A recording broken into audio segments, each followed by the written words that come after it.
Hey everyone, and welcome back to a bit of an unexpected surprise episode because Blizzard have responded to players on Azerite, and unlike last time, they've actually done quite well. The bad form that I believe was shown in the previous Azerite response, that's gone. This doesn't really feel like a stressed out and frazzled company responding to a problem they do not know how to solve. Now, I'm not saying that's what the last response was. What I'm more saying is that's kind of how it was perceived, and I think that's because Blizzard maybe had the blinders on, and there was some sort of odd language, there was a bit of a dodge in the simming question, but instead, unlike that past one, this is a clear and direct post that provides a plan of action, and it more clearly spells out the issues with the game that they agree on, along with a little bit of, expansion in those things, and that goes a long way to bringing players on board with them. Even better, they've shared their next steps for the Azerite system. Now, is it enough to get me to be happy? No. Is it moving in the right direction, though? Yes.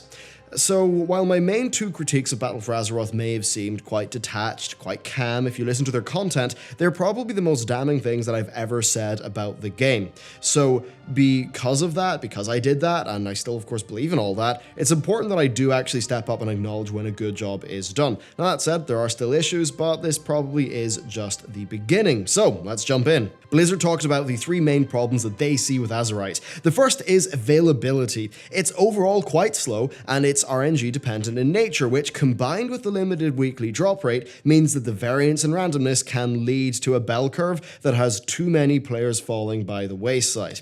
Now, I think this is quite true, especially for the Mythic Plus players who do not raid, so yeah, it's quite the problem. Now, the next thing is the lack of player agency. They approach this from the perspective of trait selection, where basically the choice is between a spec-specific one that's going to be pretty good and a generic one that's probably going to be bad.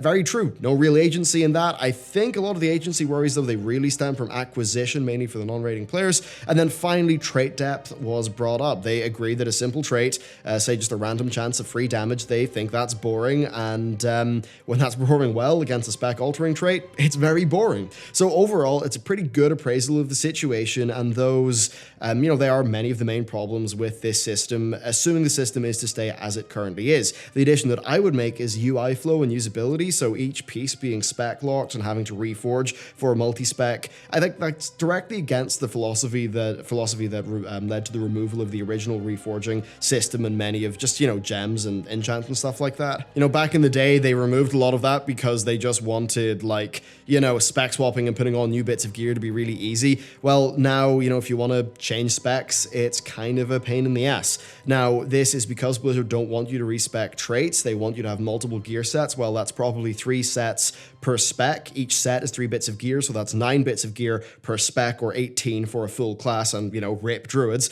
That's a lot of stuff to farm. It's undoubtedly a long gearing path, but I think that the core usability there is not really great. Nobody wants to have 18 bits of Azerite gear, a bunch of rings, and a bunch of trinkets, and it very much does go against the goals of the gearing process being made simple. I would rather that each bit of Azerite gear would just swap with your spec. The system, it pretty much would work as it does today with that. I think players would just value each bit of Azerite gear a little bit more, and it would cut down on some of the friction with the current system as it is, and it would probably give people more options. But yeah, that's the problems that Blizzard talked about, as well as my thoughts on the usability issue. Blizzard, though, do have solutions, so let's take a look at their solutions. So their first and most immediate solution is to allow Emissary Azerite gear to scale up to 370. Of course, that's based on your current item level. Now, the current cap is 340.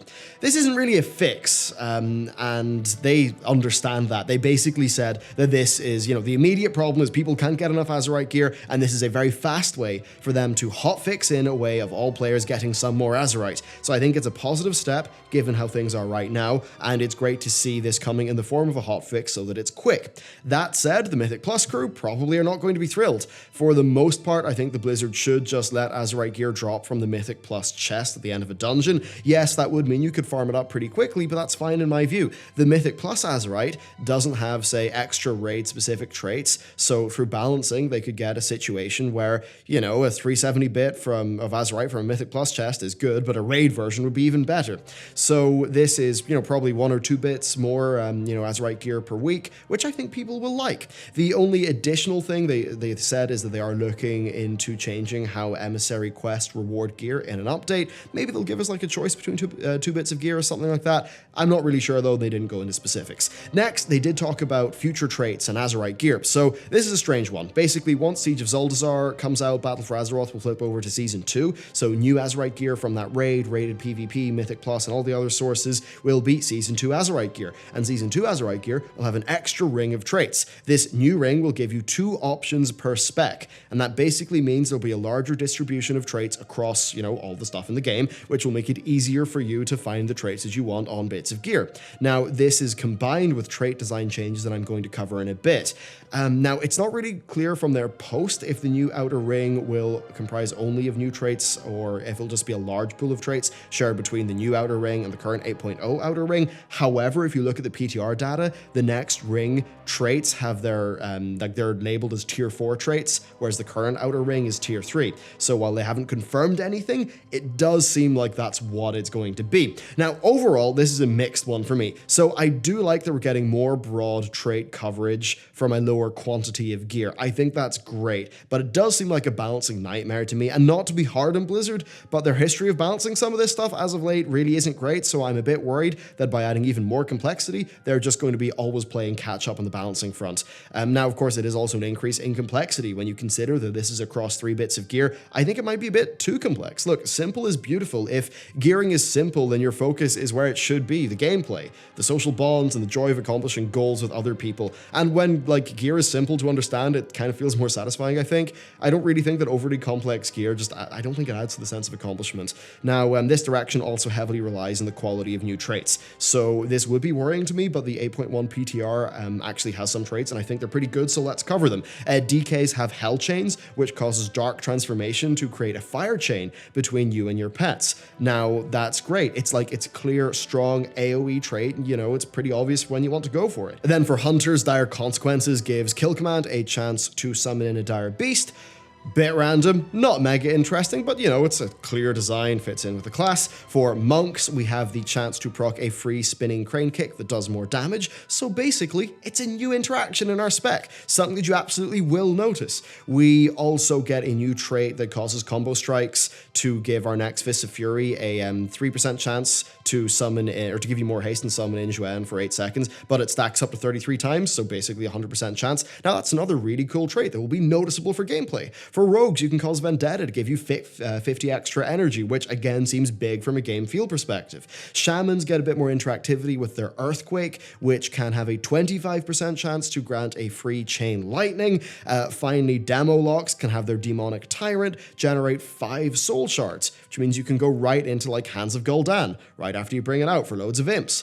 That will feel great to use and absolutely will be noticed. Now, for the most part, that's a really strong set of traits. Now, it could just be them cherry picking to give us a good initial impression, but right now, we've got to take it at face value. These do look good, and when combined with the best of the 8.0 traits, these would make some of the specs feel better and add in more complexity. So that's mostly it for the Azerite update. Basically, for me, most of the deep issues still remain, like the philosophical ones. Now, chances are they're only going to be responded to in a very major patch, like 8.2 or a future expansion.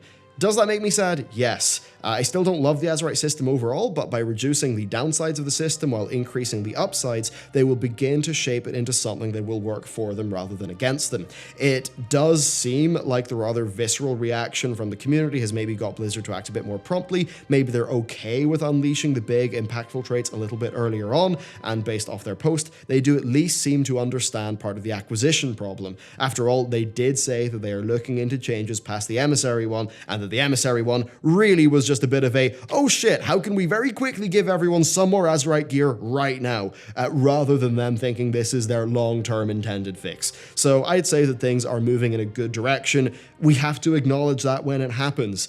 Doing so doesn't mean that we don't still have problems. I still have fundamental, foundational issues with Azerite and the broad game in general. That doesn't mean that I get to ignore when Blizzard do a good response. They seem to know that, well, just with this post, they know that they seem to understand they're covering initial steps moving forward. I guess I definitely just want to hear what are their thoughts on why they think it's a good idea to have multiple sets of 3 bits of gear per spec, because other than to unnaturally elongate the gearing process, I have no idea why such a poor user experience, or or, sort of user experience design like UX, I have no idea why that would be tolerated at a company with such a long history of polish. So there you go. Anyway, an improvement. Usability problems still persist. The new traits seem enjoyable so far. I mean, look, legendaries are a pain in the ass. I can't deny that they did sometimes bring really enjoyable gameplay to Legion. So maybe the best case scenario that we can get to with Azerite is, yep, it's a bit of a pain in the butt. The multi-spec stuff's not great. Having to maintain a big set's not great. But at least when we get the ones that we want,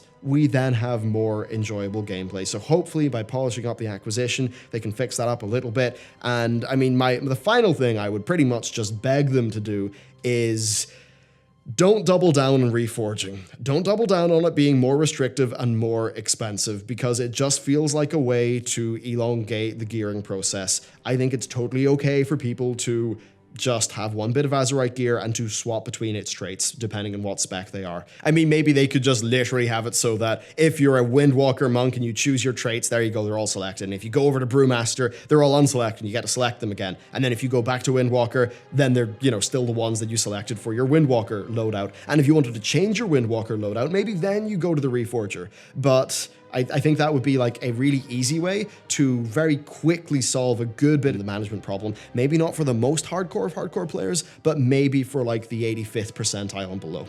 Anyway, that's my thoughts on the Azerite gear. Overall, yeah, thumbs up, I suppose. I just want to see more. So thank you very much for listening. Please let me know what you think about this down in the comments. If you were not satisfied with the previous Azerite response, what do you think about this one? Having a finger in the pulse of the community is one of the most important things I can possibly do. So your feedback is super valuable. Anyway, thank you very much for listening, and I will see you next time.